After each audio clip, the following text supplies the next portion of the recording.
आजादी का मधुबन फिर एक बार पहुंचल बन जा बहुत एगो खास पार्टी मनावे खातिर। पार्टिया में कुछ ऐसा खास बात भइल ही बच्चे वजह से मैं खास पता नहीं काहे कि मैं बहुत पुरान दोस्त लोग से मुलाकात भइल बाटे और फुल एंजॉय के लिए बन जाता वीडियो का लास्ट तक बन ललो दिखावतन तो लोग के सब लोग का स्वागत है भोजपुरिया ब्लॉग में और बिना देरी का ब्लॉग स्टार्ट करतन जा। और भाई देख सकता हो 3 जन आ चुकल मान लो आज सामने देखता हूं छिनरई करतन ये हमें विशाल भैया नहीं के शादी भइल बाटे कि शादी का पार्टी बा तमनियो का सुगी चल रोड पे करता उड़ाते आगे बढ़तन देख सकता हो एक एगो मोटरसाइकिल पे 3 जन लड़ा के पहुंचे थे पार्टी खाए खातिर। और भैया नरिया में टोते हुए बढ़तन जाके देख सकता हो सामने मछली घट्टा बाटे इतना रातियों को लोग मछली मुर्गा खरीदते मछली घट्टा के पार का क्या बजे दुबारी वाला रोड पर और पहुंचे थे दुबारी मोड़ तिराहा जहाँ सामने देख सकता पूरा सीन तिराहा से 100 मीटर आगे करकला रोड पे आगे पहुंचे जहाँ सामने देख सकता HDFC बैंक बाटे का जस्ट समन्वय बाटे अपना रेस्टोरेंट और आज का पार्टी यही रेस्टोरेंट में होके वाली भी है रेस्टोरेंट का बढ़िया देख लो कहां से तो लोग की यही में हमारी कॉल पर रिक्वेस्ट कर दें तो कि आवो लो में खा लो आके स्वाद का चखो। सामने देख सकता लो बाले मदेशिया जी रेस्टोरेंट के मालिक जो बहुत दिलदार आदमी है रेस्टोरेंट के अंदर होता है तो लोग देखिए बहुत प्यारा सा लोगो जो अपना रेस्टोरेंट के नाम से बनल जहां हमन का अंदर आ चुकल बन जाओ हमारे दोस्त लोग कुछ बैठल वालो कुछ दोस्त नहीं खाए लोग का इंतजार और अपने बैठ के डिस्कस होकर लगा बाटे कि का खाइल जाए पनीर राइस खाइल जाए कि वेज राइस खाइल जाए कि चिकन राइस खाइल जाए कि एग राइस खाइल जाए। ओकरा बाद 11 को चिकन बिरयानी और एगो पनीर राइस ऑर्डर कइल मैंने बिना देरी के देखलो ऑर्डर आ भी चुकल बाटे। बिरयानी के ऊपर लच्छेदार प्याज रखल और ये कलर देख के अंदाजा लगा चुकल हो खाना कोने लेवल का बनल बा। ऑर्डर तो आ चुकल बा लेकिन एगो भाई नहीं खाइल जने के बैठ के सबके इंतजार करताटे हाय देखले बार-बार नमस्कार करता उसके मरवा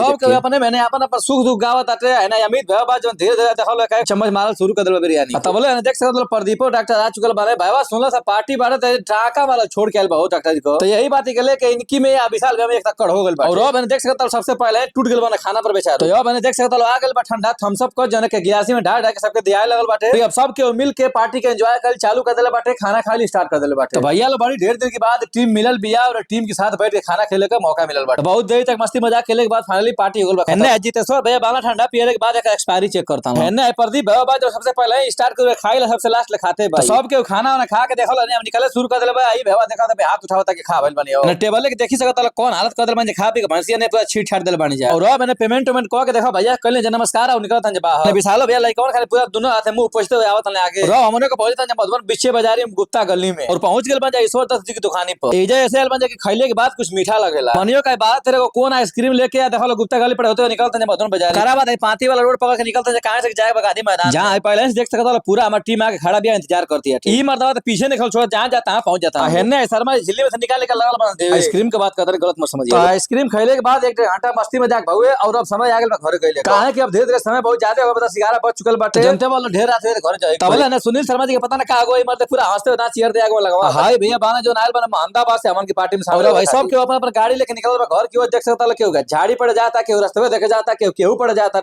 और हमनियो के मजदूर बाजार पर होते हुए आगे बन जा घरे।